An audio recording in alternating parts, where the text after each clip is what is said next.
Hi everyone, this is Lincoln. Today is 27th of October 2024, Sunday. This time I'm going to talk about 일루미나에 대해서 말씀드리도록 하겠습니다.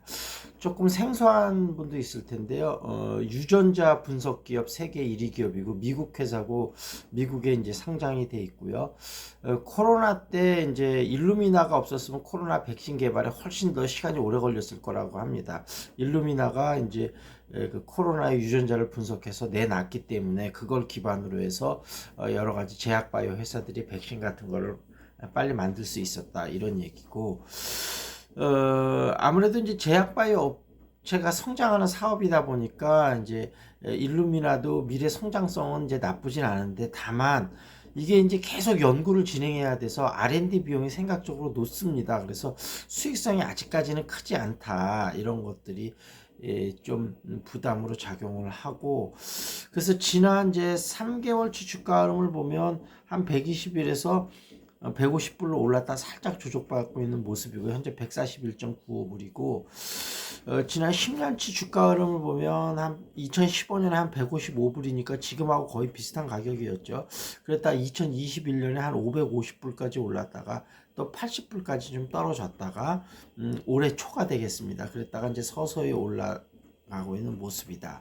그래서 일루미나 최근 흐름은 지금 나쁘지는 않은 것 같고, 중장기적으로 볼 때 성장성은 분명 하나, 매출이나 그런 부분들이 아무래도 이제 이쪽 부분이 아까 말씀드린 대로 평균 수명이 늘어나고, 평균 수명이 늘어나다 보면 아픈 사람들이 점점 많아지다 보니까 눈에 보이게 매출 성과가 좀 보인다면 그때 가서 이제 투자해도 좀 되지 않을까 싶고, 최근에는 좀 좋은 소식이 있었습니다.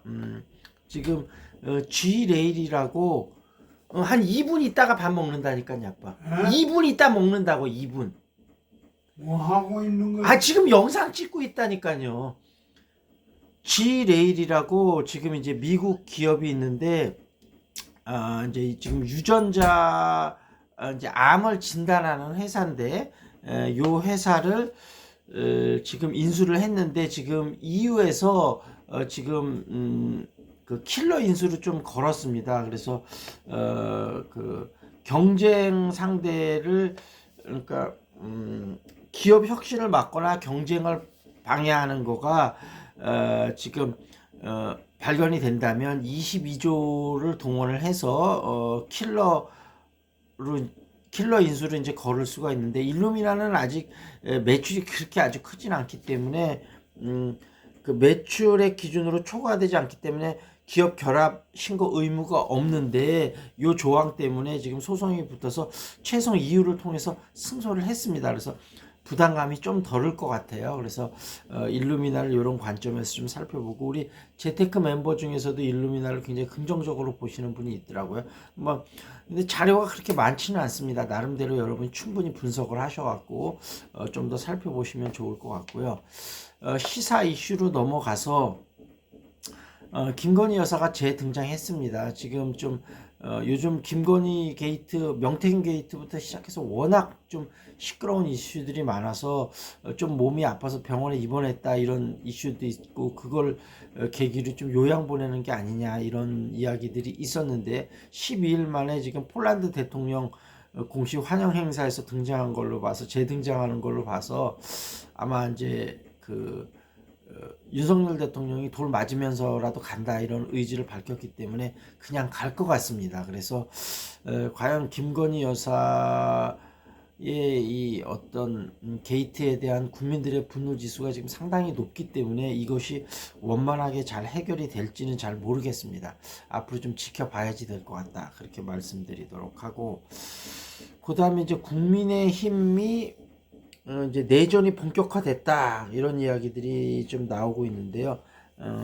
한동훈 대표의 반란이 과연 성공할 수 있겠는가? 지금 일단 그 윤석열 대통령하고 뭐 합의는 하나는 됐다 그래요. 미국 대통령이 이제 당선되는 거에 따라서 우리나라가 대책을 세워야 된다. 예를 들면 트럼프 대통령 같은 경우는 그 그 러시아에 좀 우호적이기 때문에 우크라이나의 지원을 끊을 률이 높을 것 같고, 그 다음에 또 북한과의 관계에서도 좀 적극적으로 나서는 인물 아닙니까? 그럴 때 우리나라가 과연 어떻게 대처해야 될까? 지금까지는 사실은 일본하고 우리나라, 미국이 삼각 동맹을 해서 좀 러시아, 중국, 그 다음에 북한에 좀 대응하는 모양새인데 거기에 좀 변화가 필요할 거다. 여기에 대해서는 인식을 같이 했다고 하는데 이거는 뭐 너무나 당연한 얘기일 것 같고요. 지금 이제 김건희나 최상병 특검법에 대해서 윤석열 대통령하고 한동훈 대표의 해법이 상당히 다르기 때문에 한동훈 대표는 계속 국민 눈높이를 강조를 하고 있는데 여기에 대해서 과연 그러면 민주당이나 이재명 대표하고 협력해서 이 법안 통과를 찬성을 할 거냐, 요거는 좀 쉽지는 않을 것 같은데 어쨌든 한동훈 대표 같은 경우는 여기서 돌파구를 마련하지 않으면 그 윤석열 대통령하고 지지율이 같이 하락하기 때문에 뭔가 대책을 좀 세울 것 같다, 이런 생각은 듭니다. 그리고 세 번째 소식은 우크라이나에 우리가 이제 북한군의 어떤 참전 규모를 보면서 무기를 본격적으로 공급할 거라고 하는데 이러면 상당히 좀 여러 가지 리스크가 많이 있을 것 같습니다. 이 부분은 적극적으로 좀 생각을 해야 될 것 같다, 이렇게 말씀드리도록 하겠습니다. 자, 여기서 마무리 짓겠습니다. That's it. This is Lincoln. See you next time.